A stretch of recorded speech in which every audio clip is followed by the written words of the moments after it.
presento muy brevemente a Héctor. Bueno, como todos lo conocéis, pues solamente una indicación mínima. Héctor estudió Derecho en la Universidad de la República en Montevideo, Uruguay, y realizó el máster oficial en Derecho en nuestra universidad. En el año 2009 terminó. Y actualmente está haciendo la tesis doctoral con Horacio Pérez Troya, que la tutela. Entonces, bueno, pues en relación con los coloquios jurídicos sobre América Latina, habíamos pensado este año hacer una deriva distinta a lo que había sido con anterioridad, y queríamos que fueran personas de Latinoamérica o relacionadas con Latinoamérica que estén involucradas en docencia e investigación dentro de la universidad, los que en un grupo reducido pues hablaran sobre distintos temas que o están trabajando o tienen ya trabajado, ¿no? Entonces, hablando con Héctor, le pedí si él querría dar una ponencia, me dijo que sí, y bueno, pues el tema que nos sugirió era la protección del ahorro bancario en Uruguay, sistema de supervisión y reestructuración de las entidades financieras, lo cual hoy en día pues tiene mucha importancia, ¿no? Con toda la que está cayendo en la crisis mundial y bancaria, ¿no? Más detalles de Héctor, aparte de ser asistente de la asignatura Derecho Procesal en la Facultad de Derecho de la Universidad de la República desde 2006, es miembro del Instituto Uruguayo de Derecho Procesal y de la Revista Uruguaya de Derecho Procesal y del Colegio de Abogados de Uruguay. Ha escrito sobre distintas cuestiones sobre el proceso laboral, independencia internacional sin ley ni tratado, medidas cautelares, jurisdicción exclusiva, congruencia en la iniciación del proceso penal, protección de datos personales en Iberoamérica, garantías procesales, es decir, pues ha cubierto un amplio elenco de temas. Entonces, bueno, sin más, le cedo la palabra a Héctor, agradeciéndole que esté con nosotros y que se haya brindado a dar esta ponencia, y pues todo tuyo. Bueno, la idea de esta charla es un poco ver los mecanismos que se han planteado en los últimos años de protección del ahorro bancario. Después, básicamente, capaz que las dos herramientas que podría haber son las dos vías son la supervisión y la reestructuración, pero no vamos a ver en profundidad, capaz que el título es un poco ambicioso, no vamos a ver en profundidad la supervisión y las distintas herramientas de supervisión que existen. Simplemente vamos a nombrar cuáles son los poderes de los entes reguladores para detectar irregularidades y de ahí poner en marcha los mecanismos de reestructuración. Como presentación, el marco legal está constituido por varias normas y una cantidad de reglamentos y circulares que son normas reglamentarias, pero que son muchísimas y no las podemos nombrar, no tendría mucho sentido. Y lo importante de las leyes estas es ir un poco a la historia, ¿no? O explicar, porque todas se justifican por una circunstancia histórica.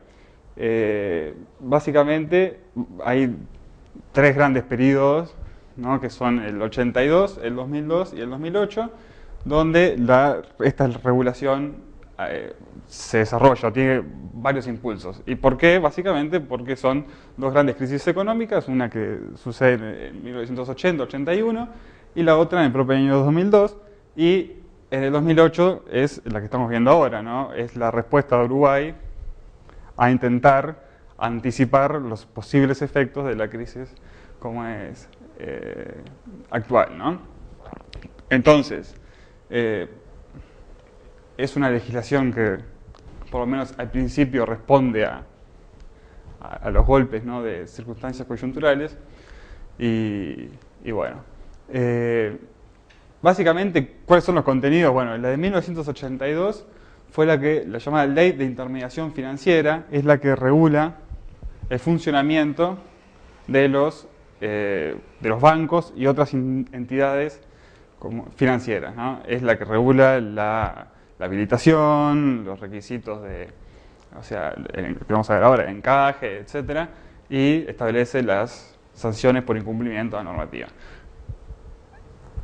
Esta de acá es la ley, la Carta Orgánica del Banco Central de Uruguay, que es, o sea, el ente regulador, que en realidad fue creado en el año 1967, pero recién en este año se definió la Carta Orgánica, que es básicamente la que mantiene ahora con algunas reformas importantes que son las de 2008.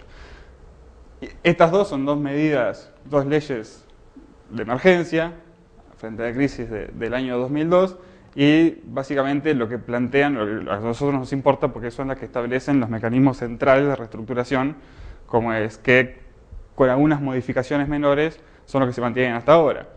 Y esta ley del año 2008 lo que hizo fue reformar en ciertos aspectos la Carta Orgánica del Banco Central y agregar un procedimiento más de reorganización de las entidades financieras en crisis.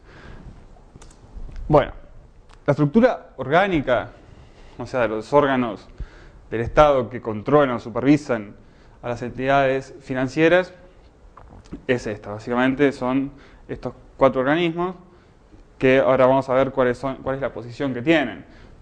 Pero lo que un poco quise destacar es que, bueno, está el Banco Central de Uruguay, que fue creado en 1967, y la estructura definitiva, o sea, la situación actual es del 2010, o sea que es la reforma de su Carta Orgánica, que vimos que fue del 2008, más algunas leyes posteriores, y en el año 2010 se aprobó el texto ordenado, una especie de texto refundido, como es, que regula, la estructura de esta entidad y sus funciones, ¿no? Después la Superintendencia de Servicios Financieros, pero vamos a pasar a la próxima, que ahí ya lo vamos a ver. Este es el cuadro orgánico, o sea, está el Banco Central del Uruguay, que sus funciones, para que se hagan una idea de cuál es el rol que tiene, es emisión de moneda, gobierno de la política monetaria y supervisión de las entidades financieras. Esas son las grandes funciones del Banco Central de Uruguay. Específicamente, la supervisión de las entidades financieras, el banco lo delega en la Superintendencia de Servicios Financieros, que es una unidad que depende, está jerarquizada del Banco Central de Uruguay, pero tiene autonomía técnica. O sea, el Banco Central de Uruguay es el que designa a sus autoridades, que es un superintendente, es una persona, es el que lo designa, pero esa persona actúa con autonomía y en principio se lo designa por periodos de 8 años, o sea que la idea es que no coincida con los periodos de gobierno, o sea que sea persona no vinculada políticamente o no vinculada al partido de gobierno. Pero, bien, y la superintendencia entonces es la que tiene los poderes la que ejercita en la práctica los poderes de supervisión de esas entidades de intervención financiera. A su vez, de la Superintendencia de Servicios Financieros depende esta unidad, como es de información y asesoramiento financiero, que su función está concentrada en la prevención del lavado de activos y financiamiento del terrorismo, que, bueno, esto fue creado, como es, en el año 2008 y es específicamente para cumplir esas funciones.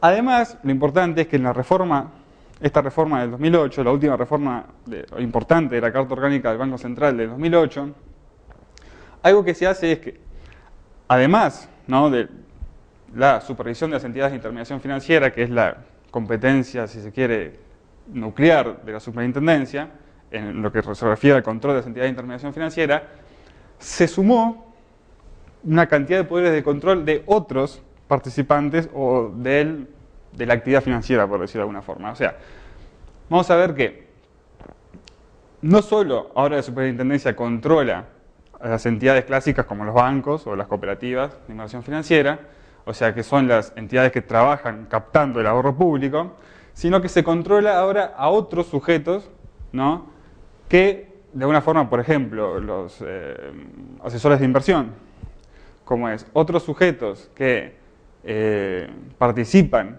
en la actividad financiera sin captar directamente el ahorro público. Y justamente las tareas de supervisión de la superintendencia es para evitar que lo hagan, ¿no? Bien. Esta estructura, o sea que integra el Banco Central de Uruguay, es importante tener claro, el Banco Central del Uruguay es un ente autónomo dentro de la estructura del Estado uruguayo. Eso que significa que es un ente descentralizado. ¿Cuál es el grado de descentralización que tiene? Bueno,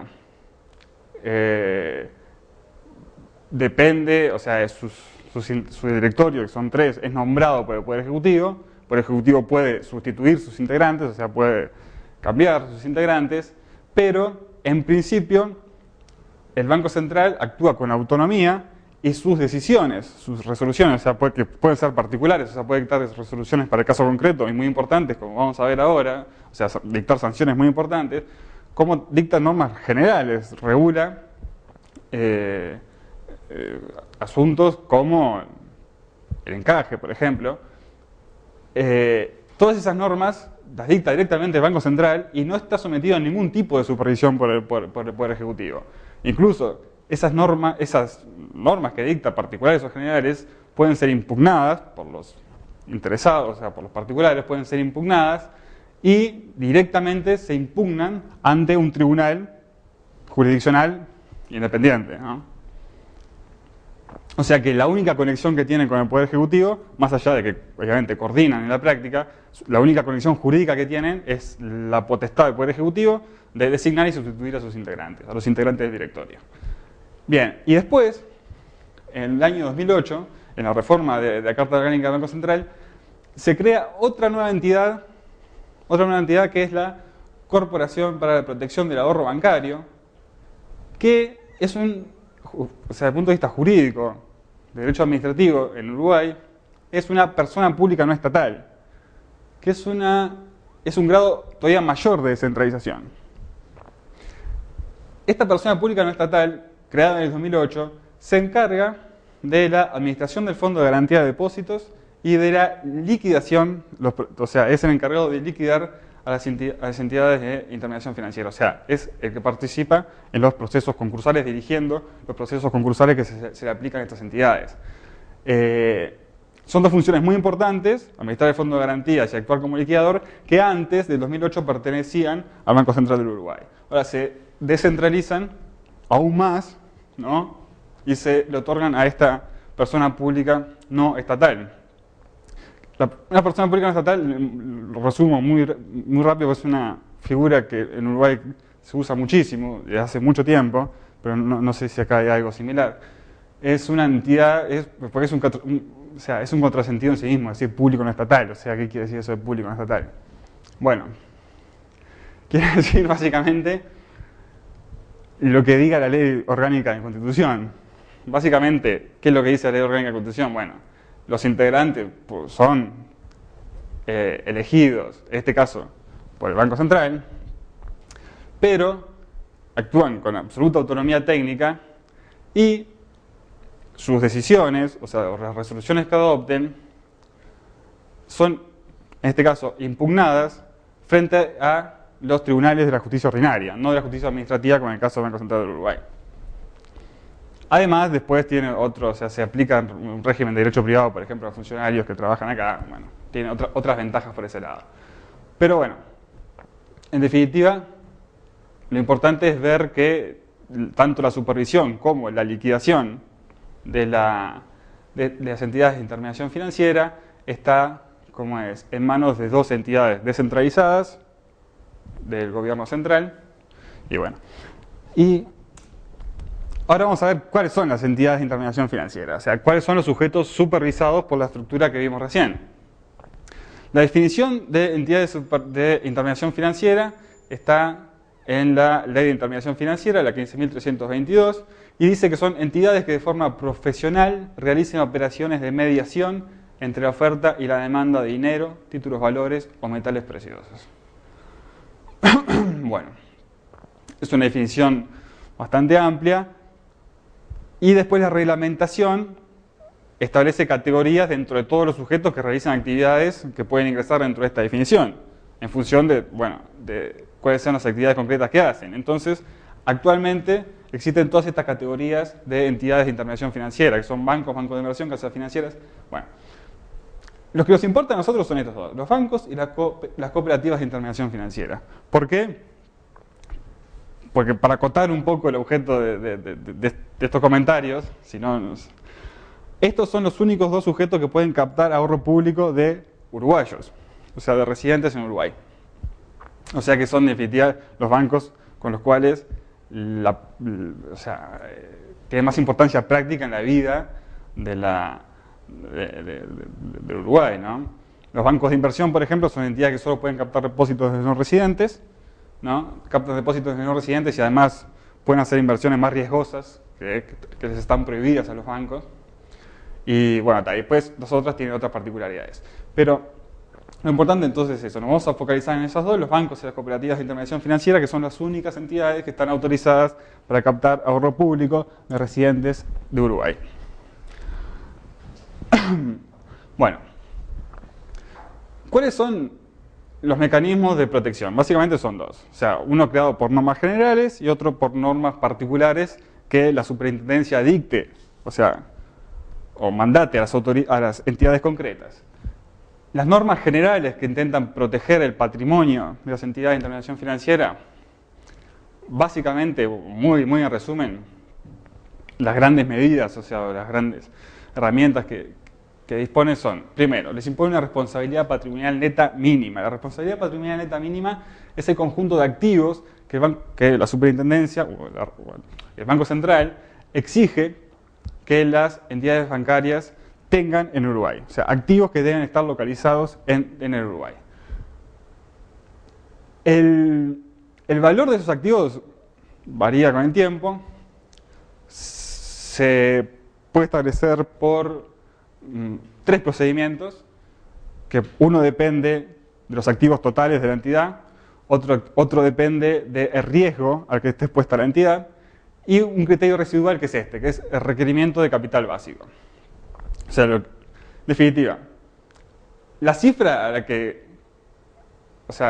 asciende los activos que las entidades deben tener localizados en Uruguay depende de muchas cosas, pero para que ustedes tengan una idea, el requerimiento de capital básico, o sea, que es un criterio residual, está ahora en 10.382.019 euros. O sea, esto es lo mínimo que debería tener una entidad para poder funcionar, o sea, como banco o como cooperativa de intermediación financiera en Uruguay. Si tiene activos mayores, se va a pasar de esa cifra y se aplica el monto mayor. Lo mismo si sus operaciones están sometidas a un riesgo medio excepcional, ¿no? Pero bueno, eso es el mínimo. Algo distinto a la responsabilidad patrimonial mínima es el encaje mínimo sobre depósitos que el Banco Central le exige, que ahora lo vamos a ver un poquito mejor. Son dos cosas distintas. La responsabilidad patrimonial neta mínima son conjunto de activos que tienen que estar localizados en Uruguay, y el encaje son depósitos que tienen que hacer directamente el Banco Central en función de la cantidad de depósitos que tengan. Bueno, después hay normas generales que reglamentan la modalidad de captación de recursos, y hay varias normas que tienden a mantener la liquidez y la solvencia, que estos son hasta hoy el capítulo capaz más importante, que son las que establecen, regulan los límites de exposición de riesgo que pueden tener las entidades. Por ejemplo, se regula, no se puede superar una exposición de tanto por ciento a valores emitidos por un gobierno, lo que sea. Pero a partir del 2008 se incorporaron otros capítulos bastante novedosos e interesantes. Existe todo un capítulo de regulación de normas que tienden a mantener la transparencia, y ahí por primera vez se dictó un cuerpo normativo sobre gobierno corporativo. Fomentar el funcionamiento competitivo y la protección de los consumidores, que también son una normativa interesante que tiene un impacto práctico importante. Ahora todos los contratos todos los modelos de contrato que manejan las entidades financieras deben ser autorizados por la superintendencia, justamente en función de que sean claros, entendibles y una cantidad de criterios. El encaje. Esto es nomás para que tengan una idea de cómo es la situación de hoy. El encaje ahora, actualmente está en un nivel porcentual bastante bajo, de los más bajos, creo que el más bajo en los últimos 3 años. Veníamos en el 2009, de 2 encajes, un encaje del 25% para todos los depósitos en moneda nacional y de un 35% para los depósitos en moneda extranjera. A partir del 2010, del 1 de enero de 2010, se modifican para este sistema, que como ven es muchísimo más bajo, pasan de un 25, bueno, a un 12, bueno, va variando en función del plazo del depósito, ¿no? ¿Cómo es? Ahora, si bien por ahí para Uruguay, por lo menos, este porcentaje no es alto actualmente, sí lo que es bastante restrictivo es las exigencias de, o sea, cómo debe estar constituido ese encaje. En principio, ahora, solo se toman en consideración para el cálculo del encaje los depósitos directos en moneda nacional en el Banco Central del Uruguay, o sea, depósitos que hacen los bancos en el Banco Central, y el promedio de billetes en circulación del penúltimo mes calendario, o sea, promedio de moneda que tienen los bancos en circulación. Esos son los dos únicos elementos que pueden computar para el encaje. El encaje, exactamente, es una exigencia, o sea, por depósito, disculpen, capaz que o sea, por depósito recibido deben inmovilizar en el Banco Central el 12% si ese depósito es menor a 30 días, el 9% si o sea, así va, ¿no? Bueno, el depósito de moneda extranjera de no residentes generalmente es el más alto, como es el 15% del monto total recibido, ¿no? Y, como les decía, o sea, es bastante estricto, ¿sí?, cómo debe estar constituido el encaje, aunque, bueno, el banco tiene, en teoría, o sea, en la reglamentación tiene la posibilidad de autorizar que se constituya con otras monedas extranjeras u otros activos líquidos, pero por ahora solo están autorizadas los depósitos en moneda nacional y el promedio de los billetes en circulación. Bien. Después, otras normas que tienden a la protección del patrimonio de las entidades, ¿no? Esto también, por una explicación histórica, se les imponen a los bancos y a las cooperativas de intermediación financiera una serie de prohibiciones, o sea, operaciones que no pueden realizar, que son estas que están que son básicamente las operaciones que hasta ahora han traído problemas, o sea, han sido identificadas como causantes de los desequilibrios de estas entidades, ¿no? Básicamente son realizar operaciones comerciales, industriales o agrícolas ajenas a su giro, o sea, que el banco directamente se ponga a invertir en operaciones comerciales o industriales. Bueno, otorgar créditos o avales a su personal superior, o sociedades en las que estos ocupen cargos. Y estas acá que parecen bastante estrictas, pero también, o sea, tienen su origen en las operaciones que causaron los mayores desequilibrios en el patrimonio de los bancos en el año 2002, que es las inversiones en empresas privadas, o en valores emitidos por empresas privadas, y la propiedad de inmuebles. O sea, más allá de los necesarios, o sea, sí el inmueble en el que están ubicadas las sucursales, ¿no? Pero la inversión en inmuebles, como es, fuera de los necesarios para el desarrollo de la actividad. Y se establece que, aparte, ¿no?, especialmente una protección a los funcionarios que denuncian cualquiera de las irregularidades que vimos hasta ahora, o sea, que denuncian infracciones a las normas, cualquiera de estas, o sea, las prohibiciones son las normas que vimos antes, ¿no?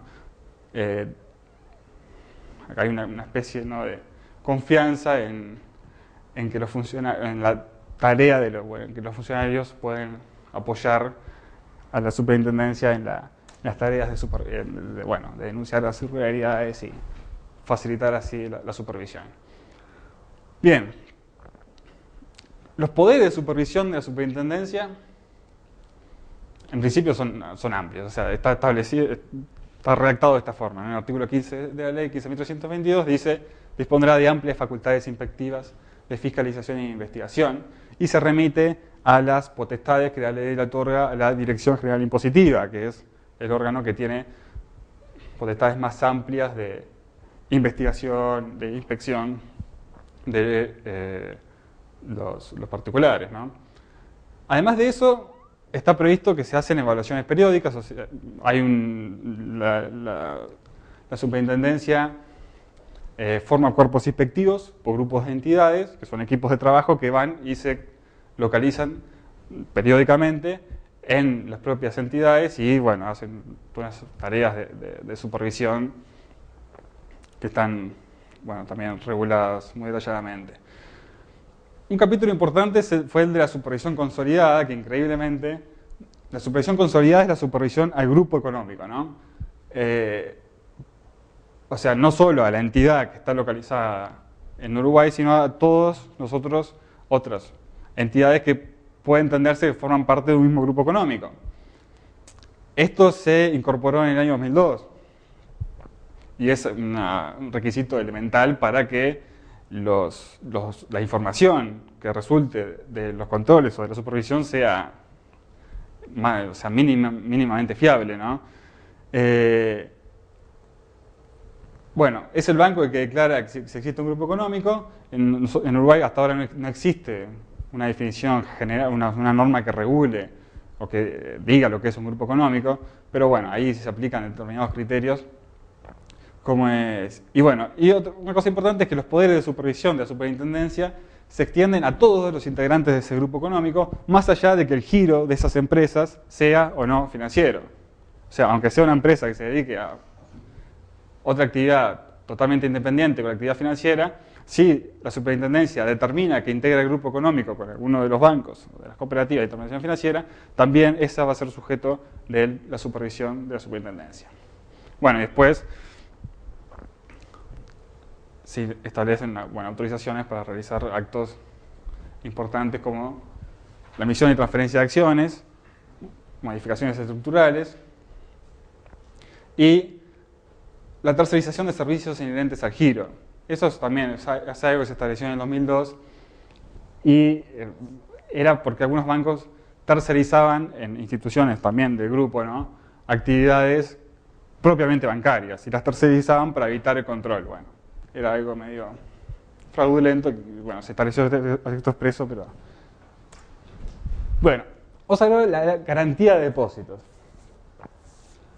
La garantía de depósitos lo voy a tratar ahora, o sea, vimos ahora, o sea, hasta ahora vimos, o sea, cuáles son las medidas, o sea, las normas generales que se dictan para conservar el patrimonio, o sea, intentar conservar el patrimonio de las entidades financieras, cuáles sean los poderes de supervisión de la superintendencia para que esas normas se cumplan, y esta es otra medida de protección que lo que hace es, bueno, intenta fortalecer la confianza de los ahorristas en el sistema, ¿no?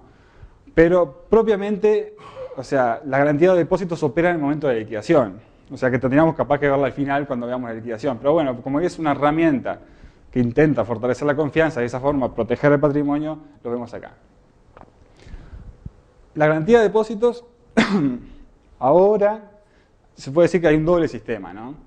Esto es más o menos como está comprendido, o sea, los depósitos actuales en Uruguay, el 41% están constituidos en el Banco de la República Oriental de Uruguay, que es el único banco público del Estado que puede captar depósitos.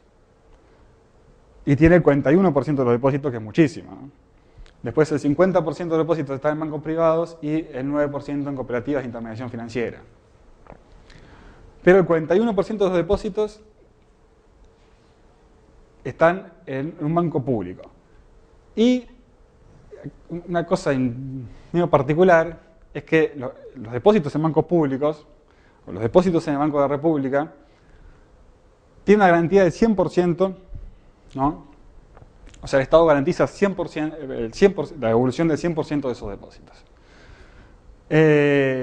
Los bancos privados y las cooperativas bancarias, o sea, este sector, son los que están en el régimen del Fondo de Garantía de Depósitos que vamos a ver después. Entonces tenemos dos regímenes. El del Fondo de Garantía de Depósitos, que fue creado en el año 2002 y tiene alguna modificación del 2008, que aplica para bancos privados y cooperativas bancarias o cooperativas de intermediación financiera, que son lo mismo. Y en los bancos públicos, que ahora solo hay uno, el banco público tiene una garantía que dio el Estado del 100% de sus depósitos. Ahora, esta garantía del Estado es una garantía muy poco confiable, ¿no? O sea, puede parecer algo interesante, pero en realidad es una garantía muy poco confiable, porque cuando llegamos a la situación en que es necesario activar el mecanismo de garantía de depósitos, probablemente el Estado no tenga dinero para responder a las obligaciones del banco privado, ¿no? El ejemplo que hubo de esto, o sea, esta garantía existe desde el año 1927, cuando se creó el Banco de la República. El ejemplo más claro de esto fue en la crisis del año 2002, donde el Estado no pudo evidentemente cumplir con esta garantía y se tuvo que crear específicamente un fondo de estabilidad que fue creado por esta ley, un fondo de estabilidad que fue un fondo de garantía específico para los depositantes del Banco de la República. Ese fondo se constituyó por un préstamo internacional, y bueno, se quedó afectado para garantizar la devolución de los depósitos del Banco República, del Banco Público. O sea, es claro que esta garantía actual no es algo muy importante o muy confiable. Bueno, el Fondo de Garantía de Depósitos cubre los depósitos de personas físicas y jurídicas del sector no financiero, o sea, depósitos hechos no por bancos, o sea, no por entidades financieras, no por algunas entidades que vimos al principio. Por los depósitos entonces que hacen personas físicas y jurídicas del sector no financiero en los bancos y en las cooperativas de intermediación financiera. No están, y después viene una serie de exclusiones de depósitos que no quedan comprendidos, o sea, no quedan comprendidos los depósitos de personal superior, o sea, todos están vinculados en situaciones donde no hay mucha confianza, ¿no?, en el sujeto que realizó el depósito, que puede estar involucrado de una forma con la crisis de la entidad. Entonces, se excluye el depósito de personal superior. Los depósitos prestados en garantía de operaciones crediticias, o sea, que son depósitos que se constituyen en garantía de un préstamo que otorgó el banco, tiene su cierta lógica. Y después, estos dos son depósitos contra los cuales se emite un certificado de depósito, depósitos que se realizan contra emisión de un valor negociable, o sea, que son depósitos especulativos, por decirlo de alguna forma. O sea, son depósitos que los bancos exigen contra la emisión de un valor y se castigan por esa condición de que quien hace ese depósito no es considerado un ahorrista. O sea, el ahorrista es el típico depositante de un depósito a la vista, un depósito a plazo, pero estos sujetos ya se los considera como inversores. Bueno, después hay una exclusión también para los depósitos que tengan una tasa de interés que supere la del promedio de plaza. Bueno, y como decíamos recién, el pago opera cuando se produzca la liquidación. El monto actual de la garantía del Fondo de Garantía de Depósitos, o sea, hasta cuánto cubre hasta 250.000 unidades indexadas, que son alrededor de $28.000, en depósitos en moneda nacional, y cubre hasta $5.000 en depósitos en moneda extranjera. O sea que globalmente andaría en torno a los 30 y pocos mil dólares.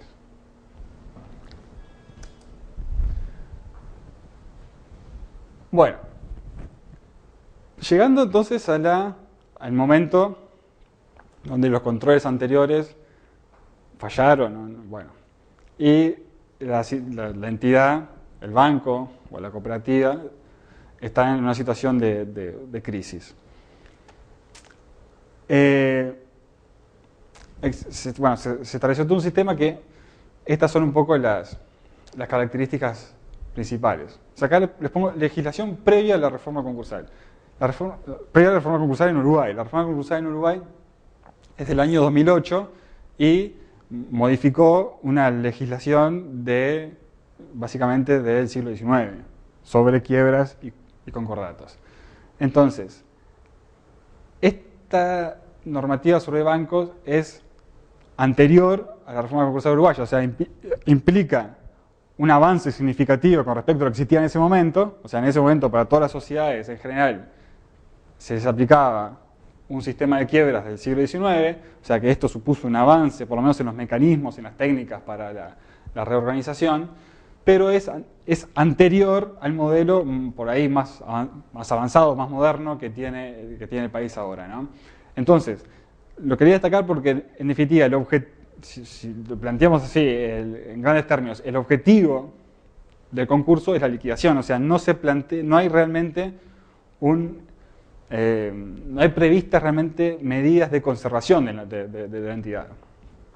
O sea, una vez que se inicia el procedimiento de liquidación, o sea, liquidación acá está usado, la ley uruguaya lo usa como sinónimo de concurso, de procedimiento concursal.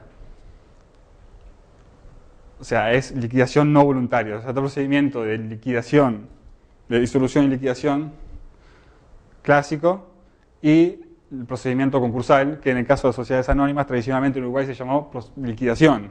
Por eso se mantuvo esta terminología, ¿no? Pero en realidad esto es lo que es un procedimiento concursal.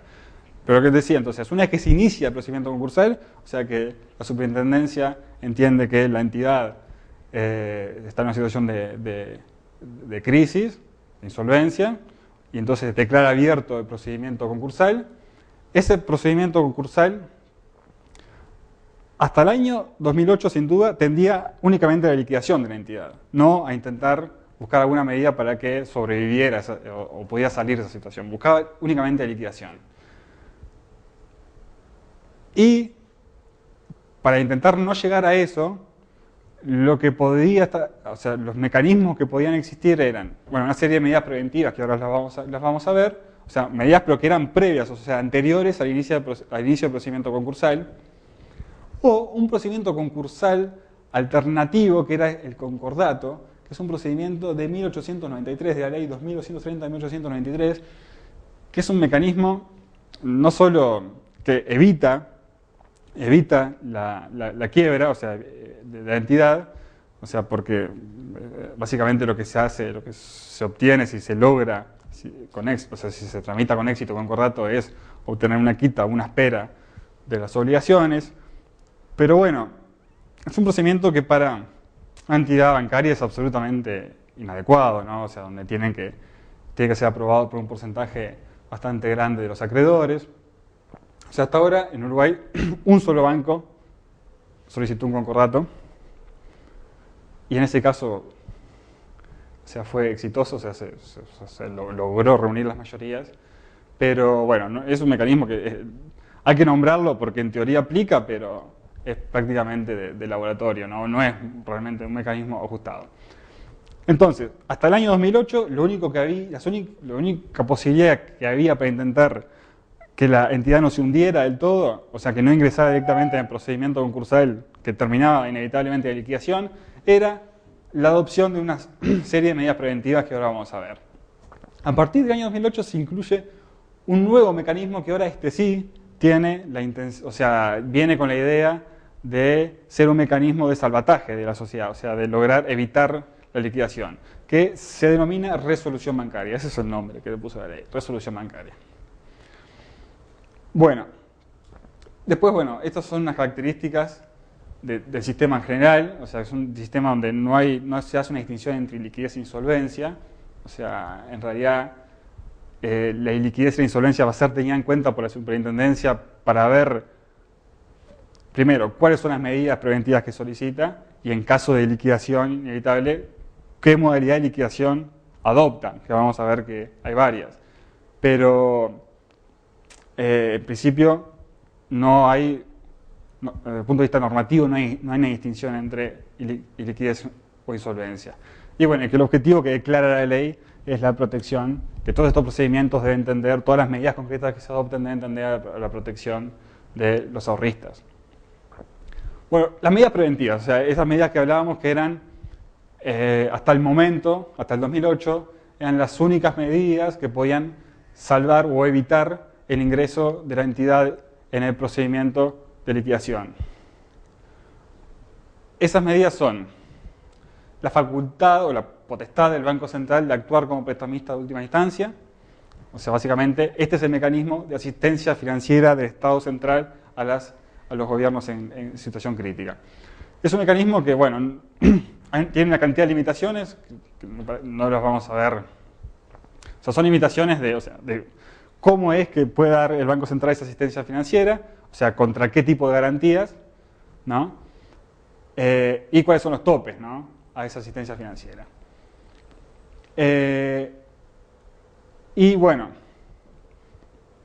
en principio los plazos que tienen son bastante cortos. Por ejemplo, los préstamos, o sea, préstamos directos, son en principio solo a 90 días. Y en caso que se pidan prórrogas, que es generalmente lo que ha sucedido siempre, por lo menos en las crisis uruguayas, ahí se exige la presentación de un plan de recuperación que puede consistir en una serie de medidas, pueden ser muy variadas, ¿no? Pero bueno, entonces este es el sistema o mecanismo de asistencia financiera del Estado Central a las entidades en crisis. Después, estas otras medidas son las que pueden resultar de la supervisión, o sea, cuando se hace una supervisión de las entidades, la superintendencia ahí puede detectar los problemas y, bueno, para evitar que devenga esa situación en una crisis de la entidad, puede solicitar o exigir, por ejemplo, que se apliquen planes de adecuación, de saneamiento, de recomposición patrimonial. Esto generalmente atiende a disminuir el nivel de exposición o de riesgos que puede tener una entidad. Después, directamente la intervención.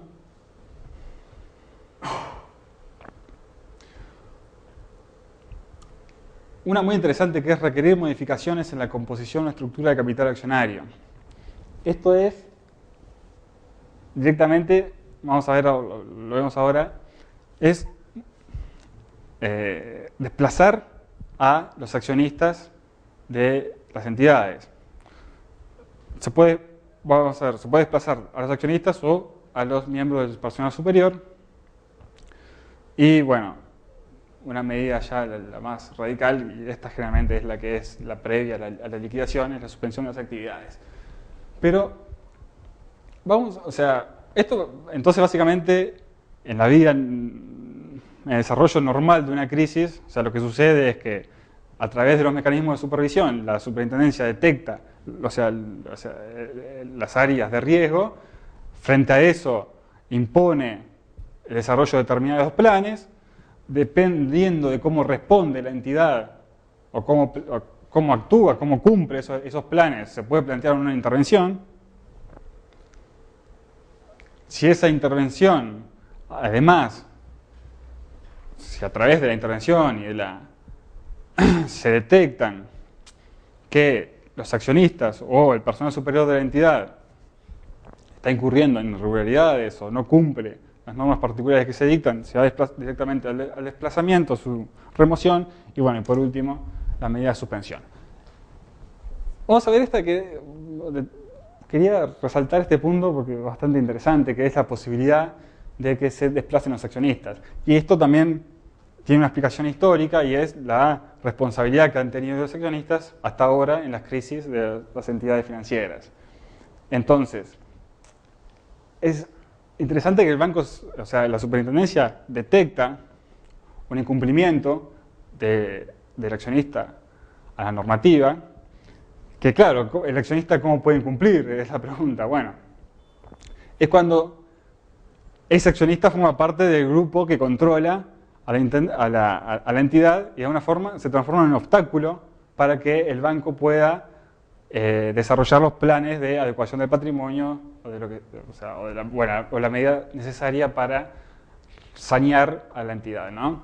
Entonces, directamente el Banco Central dicta una resolución donde impone, ¿no?, que las entidades desplacen a ese accionista. Y por lo tanto, les impone un plazo para que realicen los procedimientos societarios internos para eliminarlos. Entonces, lo que dicen es, lo que hay que hacer en definitiva es, bueno, se hace una asamblea donde, por supuesto, para los cuales en mayoría no cuentan los accionistas que se quieren desplazar, y en la cual se regula, por ejemplo, un aumento de capital, en los cuales estos accionistas no tienen ningún derecho de preferencia o de acrecer, y de esa forma se los licúa. Esto se hace por lo general para que el Estado ingrese como accionista de las instituciones afectadas. Pero además, el banco puede directamente anular los derechos de estos accionistas. Y esto es un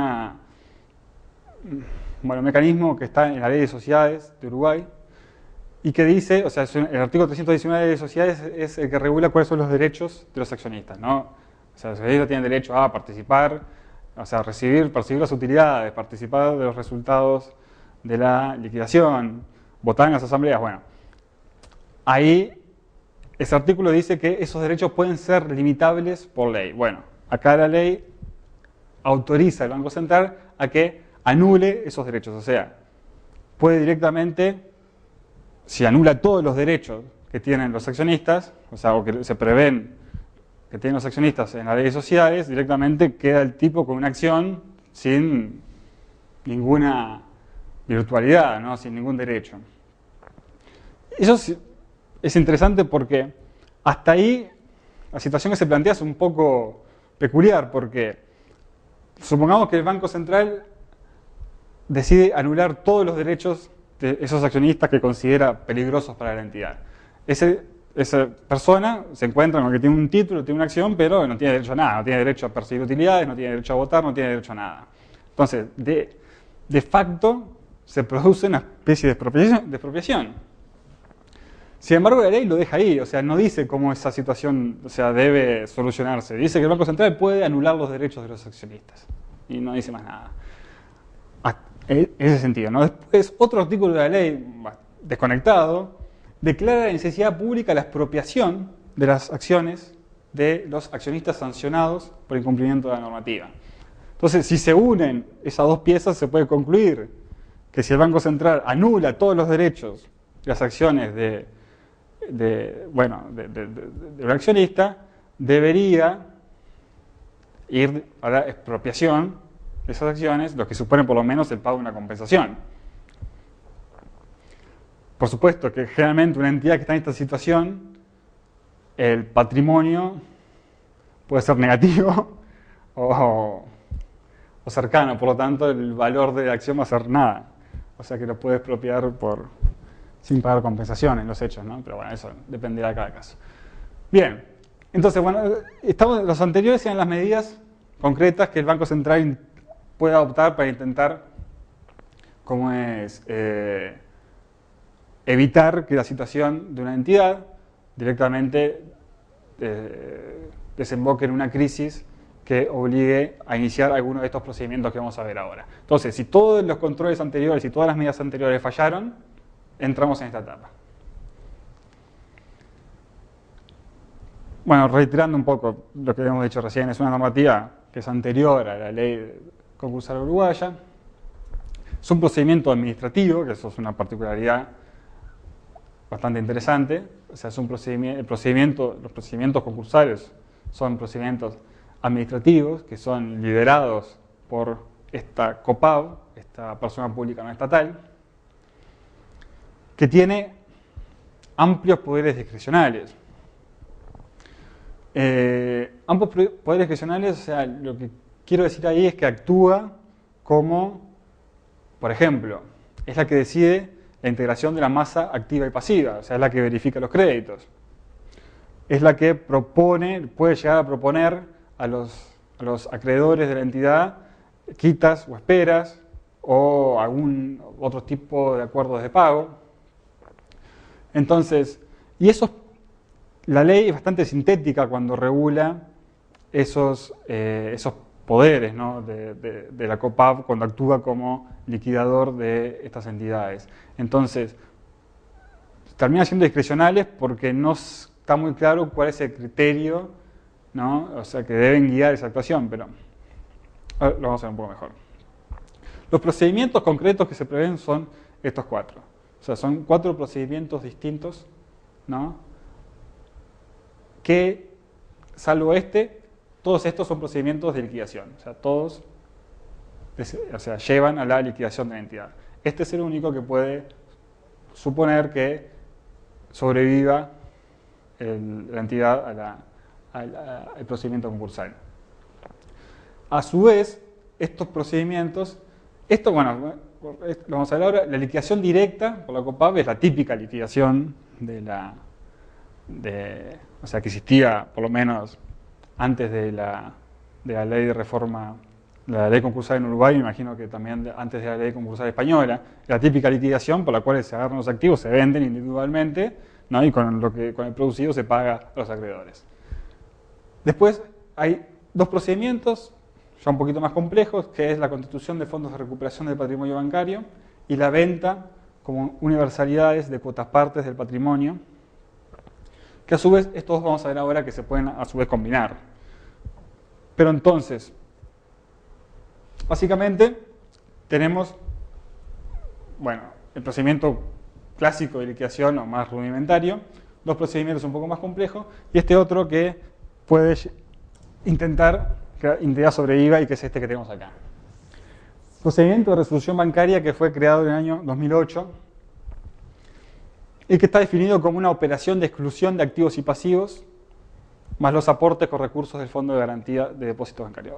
Vamos a ver qué es esto.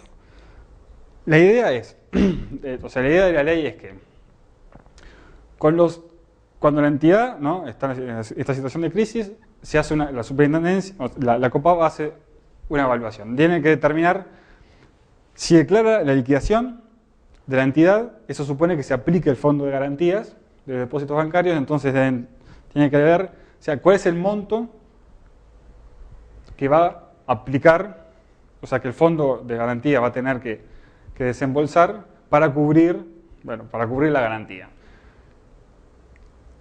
Con ese monto, como tope, puede intentar aplicar esos mismos fondos que provienen del Fondo de Garantía para instrumentar estos mecanismos de salvataje, digamos. O sea, en definitiva, en vez de usar el Fondo de Garantía, los fondos del Fondo de Garantía para pagarle a los ahorristas, utiliza con un tope, ¿no?, del máximo, o sea, con ese máximo, los utiliza para instrumentar algunos de estos mecanismos. Que básicamente, ¿qué es lo que hace? O sea, este es el procedimiento que, generalmente que se usa para sacar de la entidad los activos tóxicos, como se le dice, se crean unidades de negocio con activos y pasivos, generalmente con los activos de alto riesgo, o sea, que tienen posibilidades de recuperación bastante bajas. Se crean entonces con esos activos unas unidades de negocios y con los aportes del Fondo de Garantía de Depósitos.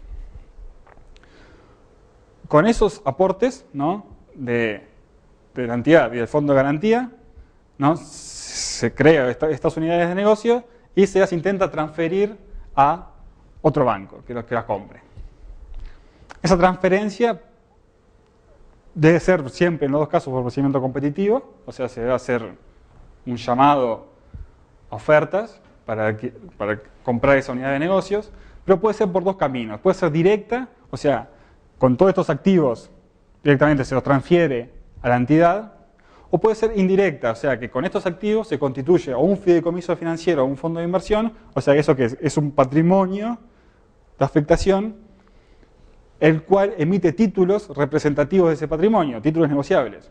Entonces, lo que se hace es transferir al adquirente esos títulos negociables, o sea, esos títulos representativos de cuota partes en ese patrimonio de afectación que estaría constituido entonces por los activos y pasivos de la entidad financiera, generalmente activos de alto riesgo, más los aportes del Fondo de Garantía de Depósitos, que lo que intentan hacer justamente es compensar el alto riesgo de los activos que se incluyen en esa unidad de negocios.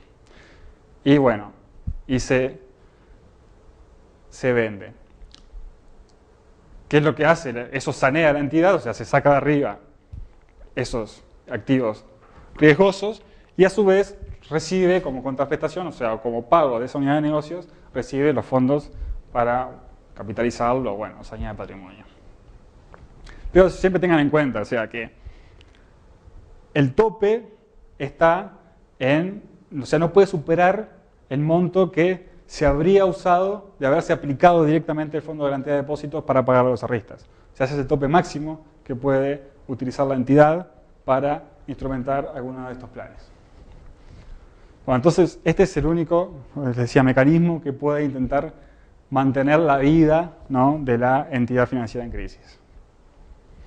Ahora vamos directamente, ya terminando, vamos a los procedimientos de liquidación.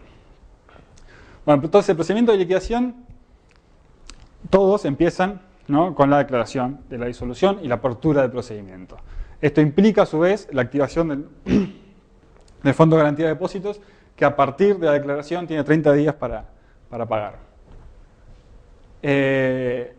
Bueno, les había dicho, tiene amplios poderes, la COPAV como liquidador tiene amplios poderes para administrar y disponer de los bienes y los derechos, las obligaciones que componen, o sea, de la entidad liquidada. Es la que se encarga de la verificación de créditos y determinación de las preferencias. Y acá esto es un punto que lo incluí porque es bastante, no sé. Cuando se hace la verificación de créditos y la determinación de las preferencias, o sea que la COPAV le dice, bueno, son acreedores de esta entidad tales personas, ¿no?, y cuál es el orden de preferencia entre ellos. Cuando hace eso, dicta una resolución, que es la que recoge esa lista de acreedores, y la pone de manifiesto por 10 días, o sea, la publica.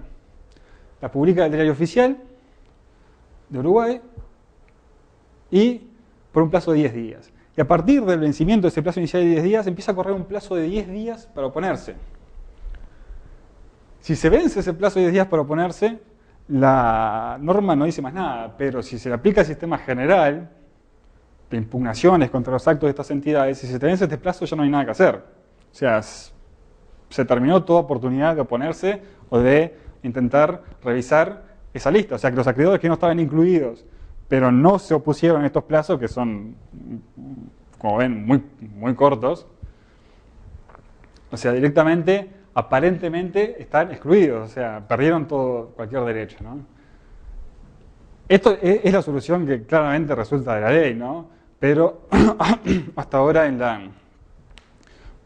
las veces que se ha aplicado este mecanismo, han logrado, acreedores que no concurrieron a este procedimiento, han logrado verificar el crédito en vía judicial. O sea, los jueces han admitido que a pesar de haberse vencido estos plazos, admitieron verificar los créditos en un procedimiento judicial. Bien. Bueno, además puede efectuar quitas y esperas. Bueno, esto es lo típico de todo procedimiento, pero vamos a ver porque esto se aplica acá, ¿no?, en los procedimientos concretos, ¿no?, que, como les habíamos dicho, eran de 3 tipos: o sea, la liquidación directa, o sea, por venta en subasta de activos y pago con lo que se logre recuperar a los acreedores, o estos 2 procedimientos que vemos ahora. Uno es la constitución de fondos de recuperación del patrimonio bancario y el otro es la venta de universalidades. El primero es fondos de recuperación del patrimonio bancario. ¿De qué se trata? Se trata de que la entidad en liquidación traspasa su patrimonio, que pueden ser por entero, puede ser cuotas de su patrimonio a distintos fondos, pero vamos a ver la situación más simple, es que traspasa todo su patrimonio, todos sus activos y pasivos, a un fondo de recuperación. O sea, lo que hace en realidad es constituye un fondo de recuperación de patrimonio bancario. ¿Qué es eso? Es un fondo de inversión, o sea, con ese patrimonio se constituye un fondo de inversión que tiene como finalidad el pago a los ahorristas de esa entidad. Ese fondo de recuperación se regula por la ley de fondos de inversión y es un patrimonio que puede ser administrado o directamente por el Banco Central o por un banco o una sociedad administradora de fondos de inversión. Las sociedades administradoras de fondos de inversión son las sociedades que están incluidas, o sea, que son las que, por la ley de fondos de inversión, son las que deben administrar los fondos de inversión. Para esta situación concreta se agrega, entonces, que puede ser directamente administrado por el Banco Central o por otro banco. En el caso que se adjudica a un banco, o sea, que la administración la realice un banco, una sociedad administradora de fondos de inversión, esa adjudicación, o sea, esa constitución del fondo de recuperación se hace por adjudicación también por procedimiento competitivo. O sea, presentan ofertas para constituir con los activos de la entidad ese fondo de recuperación. Ahora, algo que hay que destacar es que este procedimiento no supone una sucesión universal. O sea, no es que se transfiere en realidad todo el patrimonio de la entidad y esta de una forma desaparece. En realidad lo que dice la ley es que esta entidad permanece existiendo. Ahora, en caso de que sea total, o sea, que se transmita todo su patrimonio, queda realmente como una cáscara vacía. O sea, sigue existiendo formalmente una sociedad bancaria, o sea, el banco, o sea, la sociedad anónima que tenía el giro bancario, sigue existiendo, pero sin patrimonio. Ese fondo de recuperación se constituye entonces con los créditos, o sea, los acreedores del banco, o sea, los depositantes básicamente. Los acreedores del banco aportan sus créditos al fondo de recuperación. De esa forma se constituyen en cuotapartistas de ese fondo. A su vez, todos los activos de esa entidad, que también se transmiten, son tomados como el objeto de la inversión. Entonces, digamos, la idea que hace la ficción que crea la ley es que considera a los depositantes como aportantes a un fondo que utilizó esos aportes para comprar activos. Entonces, ¿cuáles son esos activos? Los activos del banco. En definitiva, entonces, estos sujetos quedan como cuotapartistas de un fondo constituido por los activos del viejo banco. Bien, y ese fondo administrado por alguno de estos sujetos, en definitiva lo que se encarga es de intentar recuperar todos los créditos que pueda para pagarle a incrementar la cuota de estos cuotapartistas. Ahora, si lo ven así, pueden decir, bueno, ¿cuál es la ventaja de este sistema? Porque se podría hacer esto mismo que hacen acá, se podría hacer directamente acá, en la entidad liquidada, y evitar toda esta ficción, o sea, evitar todo este mecanismo. Bueno, en definitiva, esto no tiene más objeto que intentar profesionalizar la actividad del liquidador. O sea, la novedad sería que puedan intervenir sujetos más profesionales en la actividad de liquidación y de recuperación de créditos y que los ahorristas, al convertirse en cuotapartistas, son titulados de un certificado negociable en el mercado y que pueden eventualmente intentar transferir. Pero no tiene mayores ventajas más allá de eso, ¿no? Bien. Y este es el último mecanismo, que es la venta de universalidades por procedimiento competitivo, que es similar al anterior, pero en realidad no es que se constituya un fondo, sino que se eligen cuotas del patrimonio, pueden ser cuotas del patrimonio, puede ser el patrimonio total, ¿no? Y se transfieren, como es, a otras entidades que los adquieran también a través de un procedimiento competitivo, ¿no? Bueno, también hay que tener en cuenta que en este caso tampoco hay sucesión universal y la ley explícitamente dice que no se aplican las normas sobre fusión de sociedades. Y que en este sistema se prevé además un mecanismo que es el de celebrar, o sea, cuando se constituyen estos patrimonios, estas universalidades, con conjuntos de activos y pasivos, se prevé la posibilidad de que tanto el adquirente como el banco a transferirlo intenten plantear mecanismos de reprogramación de los vencimientos, bueno, con los acreedores, ¿no? Ese mecanismo se llama, o sea, se instrumenta a través de acuerdos colectivos, que en definitiva lo que hace es la entidad que diseña un acuerdo, las condiciones, redacta las condiciones de un acuerdo, lo publica para que los acreedores adhieran a esa solución. Si se llega al 66% de las adhesiones, ese convenio se aprueba. Lo que busca eso es hacer más atractivo esa unidad patrimonial que se forma para venderlo a otra entidad, o sea, a otro banco que es el que lo compra para asumirlo, ¿no? Y hasta ahí sería.